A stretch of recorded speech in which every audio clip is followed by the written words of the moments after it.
দান সদকা হচ্ছে অত্যন্ত ফজিলতপূর্ণ এবং গুরুত্বপূর্ণ একটা আমল। এই আমলের মাধ্যমে আমরা অনেকভাবে উপকৃত হই। আমাদের জীবনের মধ্যে যদি কোনো বালা মুসিবত থাকে তাহলে সেগুলোও দূর হয়ে যায় এবং আমাদের আমলনামাটাও ভারী হয়ে যায়। আমরা যখন দান সদকা করি তখন তার সওয়াব আমরা নিজেরাই পাই। অর্থাৎ যে ব্যক্তি দান সদকা করবে ওই ব্যক্তি শুধুমাত্র ওই দান সদকার সওয়াব পাবে, আর কেউ পাবে না।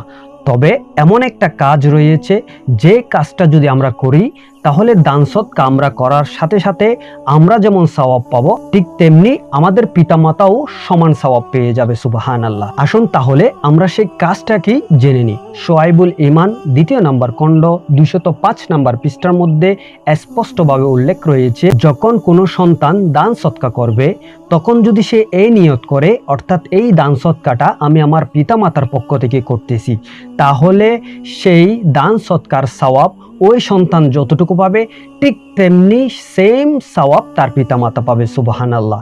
অর্থাৎ মনে করেন আপনি যেই দান সদকা করবেন ওই দান সদকার জন্য আল্লাহ রব্বুল আলামিন যদি আপনার জন্য 1000 নেকি বাজেট করে রাখেন, তাহলে আপনি যদি দান সদকা করার সময় এই নিয়ত করেন যে এই দান সদকাটা আমার পিতামাতার পক্ষ থেকে আমি করতেছি, তাহলে আল্লাহ রব্বুল আলামিন মোট 2000 নেকি দিবেন তথা সওয়াব দিবেন। 1000 আপনার পিতামাতাকে দিবেন আর 1000 আপনাকে দিবেন। তাহলে দেখুন এই সিম্পল কাজটা যদি করি, অর্থাৎ আমরা যদি নিয়তটা করি যে আমার পিতামাতা থেকে আমি দান সদকা করছি, তাহলে সেম সওয়াব আমার পিতামাতাও পাবে, আমিও পাবো। আমাদের কারো মাঝে এই সওয়াবের কোনো কমতি হবে না।